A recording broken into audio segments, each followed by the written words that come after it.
Welcome and Happy New Year, everybody. Thank every divine being in existence that this year is here. No, for real. 2025, a number 9 year, and holy hell, was it a number 9 fucking year. Oh my god. To quickly review with you, you can go to my yearly reading for 2025. I actually just re-reviewed it myself and I was like, holy shift, damn. But quick review, number 9 year was 2025. So number 9 is all about completion, endings, loose ends, necessary endings for our own elevation of consciousness. And so with that, comes literally just everything that is not built on a solid foundation just falls apart. And teaches you lessons on where you need to really rebuild yourself, your mind. Whatever needs to come to an end, it inevitably makes space for new beginnings, because after the number 9 year is the number 1 year, which is what we have stepped into now. So I'm going to be that person real quick. I know I've said it quite a few times actually in several videos, so I'm going to say it again because this is a yearly reading. It's really important to remember that we are going to experience a little bit of that whiplash feeling when we enter January. We're in that very liminal space still, walking through this threshold that has been collectively created and reconstructed. So there's an energy behind January 1st being the new year. Is it really the new year? Technically, no. Astrologically, it starts in March, which is why a lot of times our resolutions falter a little bit, because we're in a space where everything is still very slowed down. And this is still our time of rest and reflection, meditation, clearing, cleansing. So we are going to feel still a bit of this whiplash, this energetic hangover, as the collective celebrates this as the new year, but our bodies and our minds and our hearts and our souls are still releasing, cleansing, reviewing, recollecting, and rejuvenating, meditating, reorganizing, and preparing. So keep that in mind. It's all okay. It's all natural. Take it slow. Still utilize everything that you're still shifting out of from the previous year to carry you into the wisdom and the motivation to change for the better in this upcoming year, as the days get longer and the sun gets stronger and spring comes and we emerge with new energy. Okay? So anyway, let's move on. So we are officially in a number 1 year. That is powerful. This means we have essentially completed a 9-year cycle. So again, I ask you to really review where you were 9 years ago, what you've learned in that 9 years. Think of your goals even then. What have you manifested? What have you let go of? What completely changed in a way you weren't expecting? And give yourself a little bit of an idea of where you want to see yourself 9 years from now. Really think on, okay, who do I want to become now? Because number 1 is about the identity, okay? It is about freedom, individuality. Okay, so again, we are re-reviewing, okay, who am I now? Is this authentic and true? Who do I want to be? How do I want to be more me than I've ever been? And what do I ultimately need to commit to in order to solidify that and take action on it? Because 1 is an action-oriented number as well. So let's review some key words about the number 1 in numerology. Okay. Number 1 symbolizes leadership. This year is about taking the lead in your own life. Becoming the, what's the word I'm looking for? For lack of a better word, the boss of your life. Okay. Learning how to self-navigate. Take the lead. Stop waiting on a circumstance in order to do something. Stop waiting in order, to have something in order to be happy. Stop waiting on other people's cues. Stop waiting. Stop fawning. Stop all of that. I actually just had a session this morning with another one of my spirit guides. I'm being guided that I can share this. And I work with Boer as well. He and I have weekly discussions as well. And one of the things he advised me that I'm feeling for everybody, that this is a collective feel, is the importance of, how do I word this? Because it's in my journal. I just don't have my journal by me right this second. So basically, like, he told me to pursue just genuinely what makes me happy and healthy. Before I give myself any room to overthink it, overworry it, feel guilty about it, whatever. Now, this is not saying be reckless and, spend your rent money on stuff you don't need, okay? I'm talking about genuine happiness, or an idea that you have that you need to just get started and just do it. Okay? You don't need all the things. Be resourceful. Use what you have. I know I keep using that word a lot, but it's true. When you can use what you have, you invite more of what you need as you grow. All right? But just go for these things. Lead yourself. Choose health, happiness, and freedom this year. And align your identity, yourself, your personality, your soul to those things. Before you give yourself room to overthink it. Don't wait on anyone or anything to do it. Just do it. Challenge yourself to change for the better by starting with what you got. Does that make sense? And that's how you take leadership. Okay? New beginnings. All right? We hear this all the time. I can't tell you how many freaking readings I've seen where we use new beginnings all the time. But let's dive into what that feels like, what that looks like, what that means. Okay?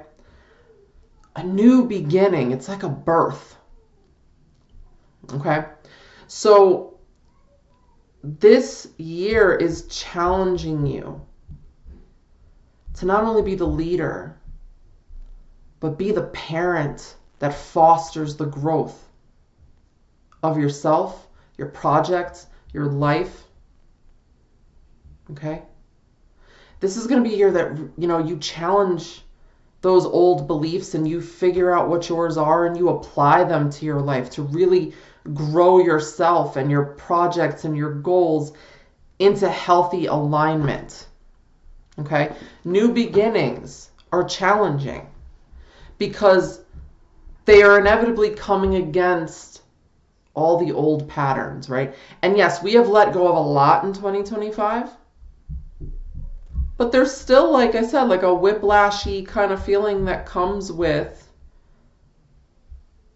being in this space between the person you were and the person you're becoming.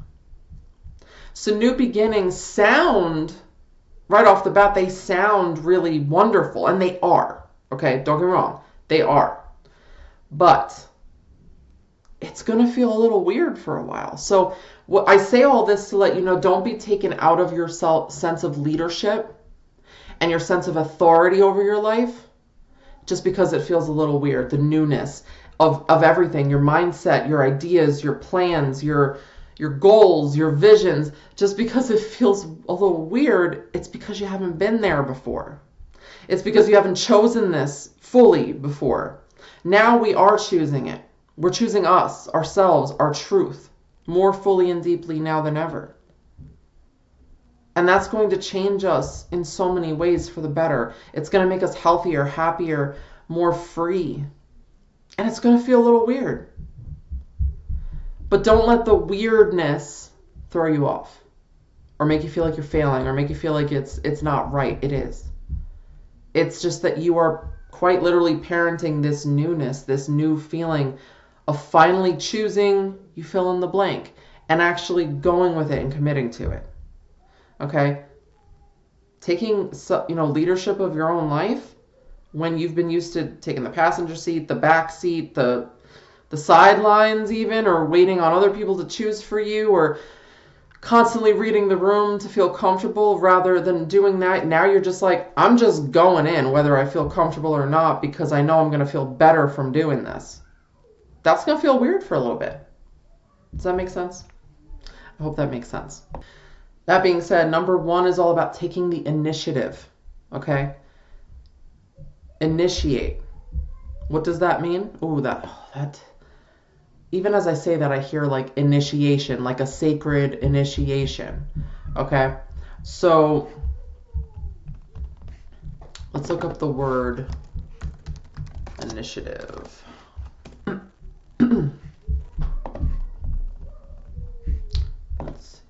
Yeah, it's the power or opportunity or ability to act or take charge before others do. Okay? Let's see the other. I like to read all the other definitions too, because I love words. An act or strategy intended to resolve a difficulty or improve a situation. A fresh approach to something.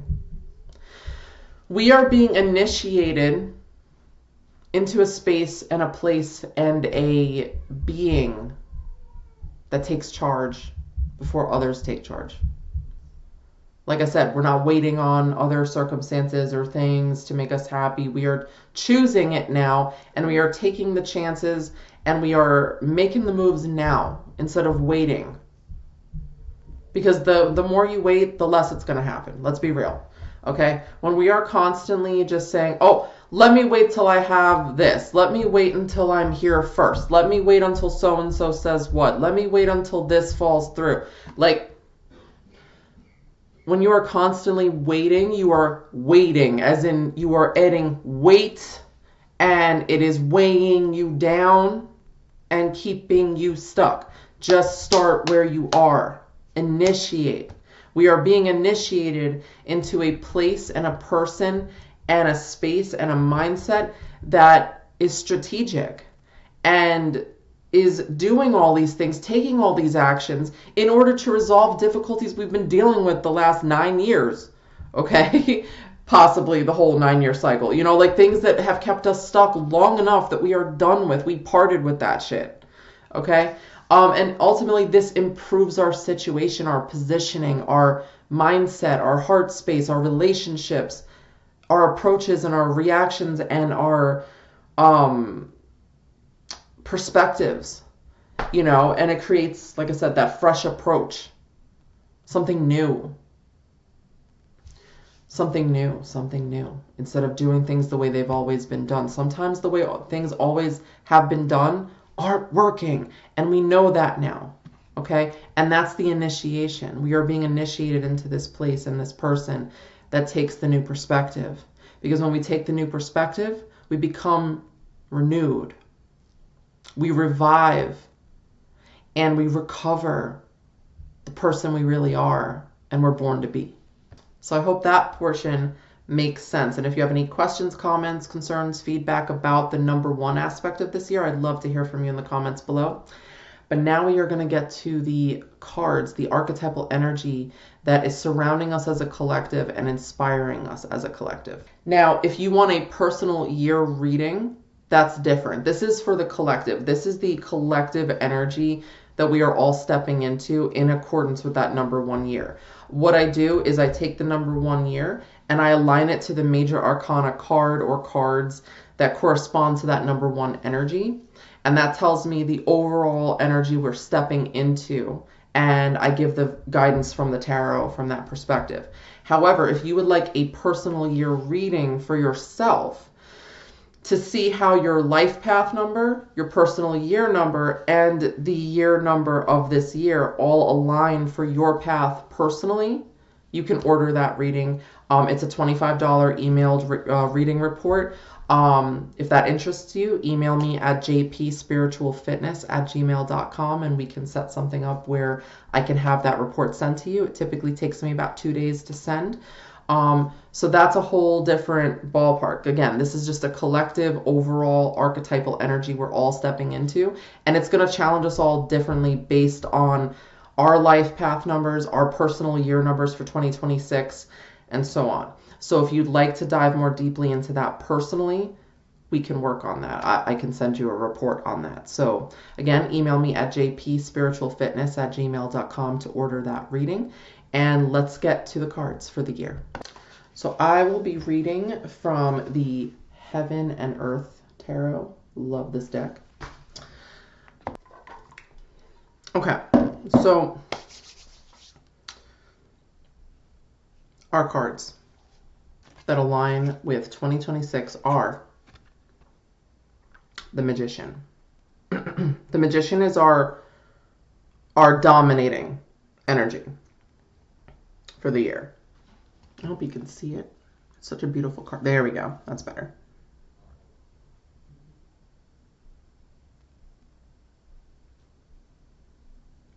Really take that in.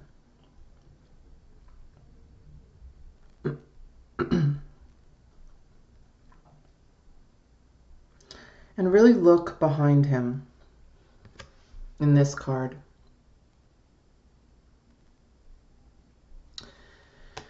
When I look at that card, I see very faintly this sacred structure in the background. It's like very divine to me. At least it looks that way to me. And the Magician is supported by strength. He has strength behind him. Many layers and levels of strength behind him. And so do we. We are supported by ancestors, gods, goddesses, daemons, angels, nature. And when we know that, when we really feel that and accept that support, that we are not alone, we realize how much access we have to magic in the world. How much access we have to pretty much anything we desire. We really do. And that's not just some woo-woo stuff. I'm not saying it doesn't take, practical action. Of course it does. But when we realize we have a lot more available to us that we can use, when we take all the elements of our life rather than pick and choose, and we take all the elements of our life, whether it's up or down, light or dark, challenging or wonderful, and we take all those elements and apply them to the magic we weave daily, we become the Magician. We become a true magic maker. We become a kick-ass manifester, a hopeful healer. We become really tapped in. We become more connected. We become unfuckwithable, basically. When we realize that we can take all the elements of our life, knowing full well we have support behind us too. Behind us, beside us, above us, below us, within us. And we could take every element of our life, because the Magician in every deck, the Magician has all the elements on his altar. And I'll get to more of that in a second. But he takes all the elements, and when he has all the elements in place and he is able to just take them and weave them, he's very grounded. And he can make anything happen when he can use everything that's happening as though it's happening for him, not to him, not against him. Does that make sense? But magically speaking, when we are manifesting, I learned this from one of my mentors, and she advised that when we are weaving a spell, when we are weaving intentions, when we are setting soul goals, it's important to make sure we have all the elements in place, because all those elements exist in the universe and nature, and without them nothing can thrive. So when we are focusing our intentions, our prayers, our soul goals, our magic. Make sure you have all the elements in place. Holistically, we can look at that as, make sure that you're physically taken care of. Really look at how these elements apply to your everyday sacred magic. Where can I improve physically? That's pentacles, right? That's the earth element. Where can I improve mentally? That's the air element or the swords. Where can I improve emotionally? That's the cups or water. Where can I improve energetically? Like, where does my energy get drained? Where does it get juiced? That's fire. That's the wands. Okay? When you have all those elements in place and you are practically looking at them and applying this wisdom to your everyday sacred, then no matter what's thrown at you, you can use it to your advantage rather than your disadvantage. Okay? That's the theme of the Magician this year. There's a lot of power coming in for us. There's a lot of empowerment, a lot of illumination, a lot of clarity. Like, look at the way he even looks in this card, his chest exposed. There is a sense of power in our vulnerability, of accepting our power, of accepting our strengths, of accepting what we need to do, what needs work, and what is our strength, what is working. And there's an acceptance to it, though. Not so much a imbalance with it anymore. We're being called to just accept it in order to change it for the better. Does that make sense? Look at it as a whole, all of it, ourselves, our lives, our world, and then ask ourselves, how can I take these elements of my life to make change for the better in my life, in the world around me? We have it. We have always had it. And the Magician is reminding us that we are the magic. However you define magic, that is your challenge for the year too. How do you define magic? We've all got our own personalized definitions of magic. What is magic? For me, it is, an aligned mind, heart, and body to create change. So that's why I look at the tarot holistically as well. I read the tarot holistically. I look at everything holistically. That tells me what's off balance and what's in balance. That tells me what's working and what's not working. Okay? So that's how I work my magic. But your definition of magic might be different from mine.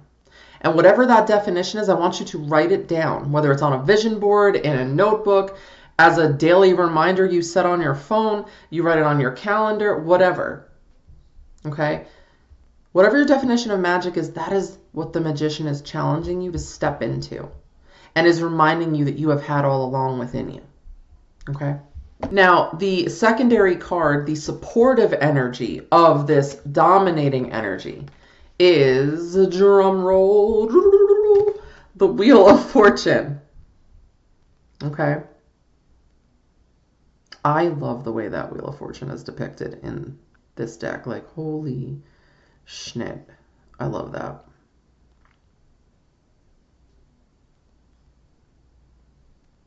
Take a look at that.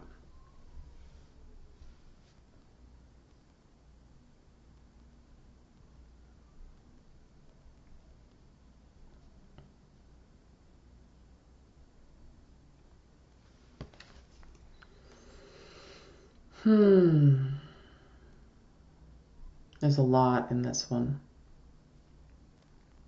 But ultimately, the way I see it is a compass. Our internal compass is going through a recalibration. Because like I said, we're still in right now, because as I'm recording this, it's January 1st. Okay? Now, whenever you read this listen to this, watch this throughout the year, it could be different. But right now, we are still in that darker period of the year where our compass is still going through a recalibration. Okay? But ultimately, this Wheel of Fortune is our inner compass. And I hear that phrase, fortune favors the brave. I think that's what it is. Hold on, let me double check. I think it's fortune favors the brave. Bold. Fortune favors the bold, meaning that people who are courageous, take the risks, and act more decisively are likely to achieve success and good luck rather than those who are timid. Okay, let's look up the word timid real quick. Showing a lack of confidence, easily frightened, lack of courage. Easily frightened. Fortune favors the bold is where we're being led. That's where our inner compass is being recalibrated. Our compass is being recalibrated and cleared of old programs around timidness and fright, intimidation, fear, where fear used to lead us. Now it's taking a back seat. We're learning to understand our fear rather than be overcome by it. Okay? But fortune favors the bold, meaning our compass, listening to that inner compass, your heart space. Take the risks. Okay? Act decisively. Make decisions. Stop going back and forth. Stop tripping yourself up. Stop leading with guilt and shame. Again, these things take work. I know that. But you trick your trauma and your trauma-based thinking by acting, doing in the face of that fear, rather than letting that fear make you feel like you have to hide your face. Does that make sense? And fortune will favor those of us who decide to take action in the face of those fears, in the face of those old, rigid, timid, frightful, nervous, shy, fawning behaviors. Okay? Fortune will favor those of us who do that. The wheel will turn in our favor when we take action. The wheel will stay stuck and unmoving if we don't move it. If we are not moved, nothing moves. Everything else around us moves, right? But us. If we don't choose to change, then we're not going to see the change. There could be changes taking place all around us, but we'll never see it if we're not moving too, if we're not changing too. Does that make sense? But fortune favors the bold. Action over hesitation. Okay, again, this is not recklessness. Okay, it's about learning to go after what's worthwhile, what has meaning, what has purpose, what has long-term benefits for you, your family, you and your partner, you and your children, just you in general. It's earned luck. That's actually something I just saw right here. Earned luck. Fortune's favor isn't just random luck. It's something earned by demonstrating dauntlessness and stepping into the unknown. You don't have to know everything in order to do anything. You actually know by doing, because you learn by doing. And what you learn turns into wisdom, and then that wisdom is a wealth that can't be matched. Okay? So I hope this makes sense for all of y'all. I hope this empowers, inspires, and motivates you, reassures you, and validates you going forward that you can do this. And you know what this is. Whatever this is, you can do it. You just have to start. You have to do something. Okay? So, happy 2026. Welcome to this brand new year. Again, give yourself time to rest, reflect, rejuvenate, and rethink your next steps as we slowly but surely move into that brighter, more energized pace of the year. And if you need support at this time, please feel free to email me at jpspiritualfitness@gmail.com. so we can figure out how we can work together to help you find that aligned health, happiness, and freedom. Later. Love y'all.